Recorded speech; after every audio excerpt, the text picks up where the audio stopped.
180টি দেশের মধ্যে আমাদের অবস্থান 152 নম্বরে। সাম্প্রতি 2026 সালের বিশ্ব মুক্ত গণমাধ্যম সূচক বা ওয়ার্ল্ড প্রেস ফ্রিডম ইন্ডেক্সের এই রিপোর্টটি সামনে আসার পর অনেকেই চমকে গেছেন। কিন্তু আপনি কি জানেন একটি দেশের মিডিয়া কতটা স্বাধীন বা শক্তিশালী তা কেবল রাজনীতির উপর নির্ভর করে না, এর পেছনে কাজ করে এমন কিছু অদৃশ্য সমীকরণ যা সাধারণ মানুষের চোখের আড়ালে থেকে যায়।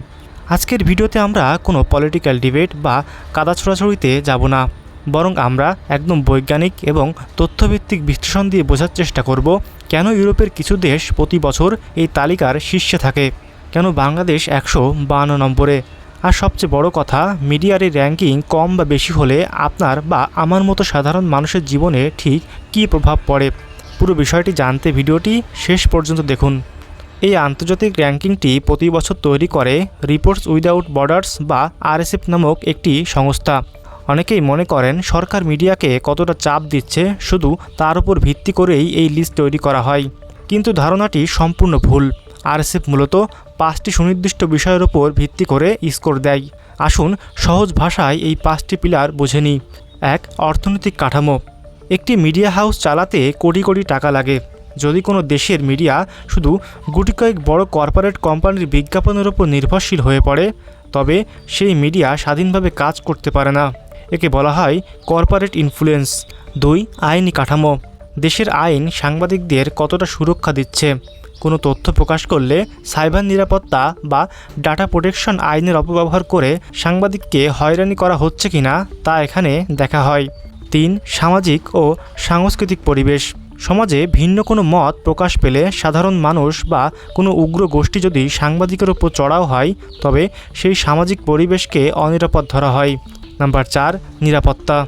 মাঠ পর্যায়ে কাজ করতে গিয়ে একজন সাংবাদিক শারীরিক বা মানসিকভাবে কতটা নিরাপদ, সাইবার বুলিং বা ট্রোলিংয়ের শিকার হচ্ছে কিনা তা মাপা হয় এই পিলারে। এবং সবশেষে আসে রাজনৈতিক প্রেক্ষাপট। বাংলাদেশ 2026 সালে 152তম স্থানে রয়েছে, যা গত বছরে ছিল 149তম। গত বছরের তুলনায় এই বছর 3 ধাপ নিচে। এর মানে হলো ওপরের এই 5টি সূচকের কোনো না কোনোটিতে আমাদের স্কোর কমেছে। বিশেষ করে অর্থনৈতিক সংকট এবং সাংবাদিকদের পেশাগত নিরাপত্তার অভাব এখানে বড় ভূমিকা রেখেছে। এবার একটু গ্লোবাল পিকচারটা দেখা যাক।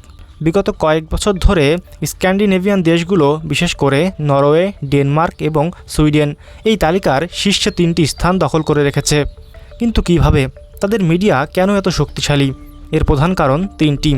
প্রথমত, মাল্টি সোর্স রেভিনিউ। সেখানকার মিডিয়াগুলো শুধু বিজ্ঞাপন বা সরকারি ফান্ডের ওপর বেঁচে থাকে না।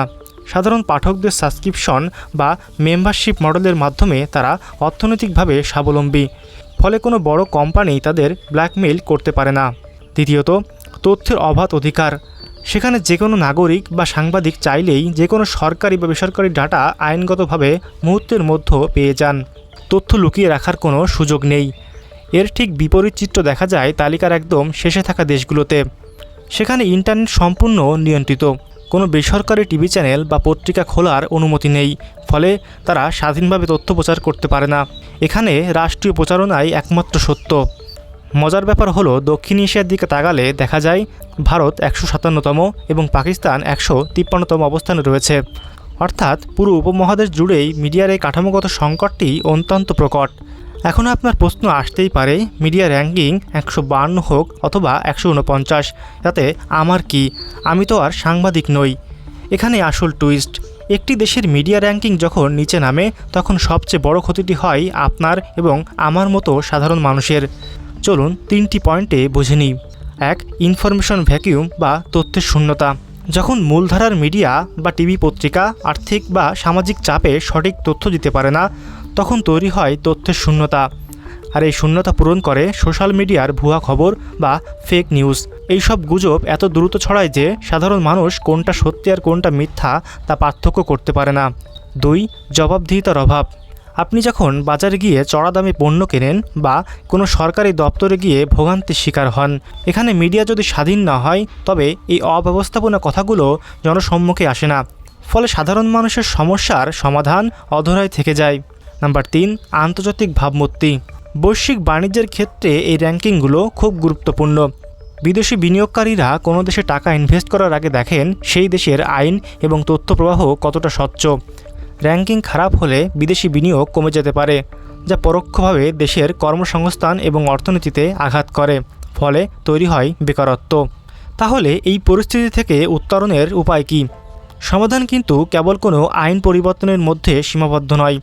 প্রথমত আমাদের অর্থাৎ দর্শকদের সচেতন হতে হবে। সোশ্যাল মিডিয়ায় যে কোনো চটকদার খবর দেখলেই তা শেয়ার না করে তথ্যের উৎস বা সোর্স যাচাই করার অভ্যাস করতে হবে।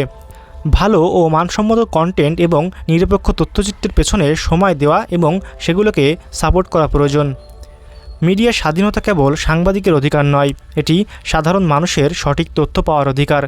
2026 সালের এই র্যাঙ্কিং আমাদের মনে করিয়ে দেয়, একটি শক্তিশালী ও তথ্যনির্ভর সমাজ গঠনে আমাদের এখনও অনেক পথ বাকি।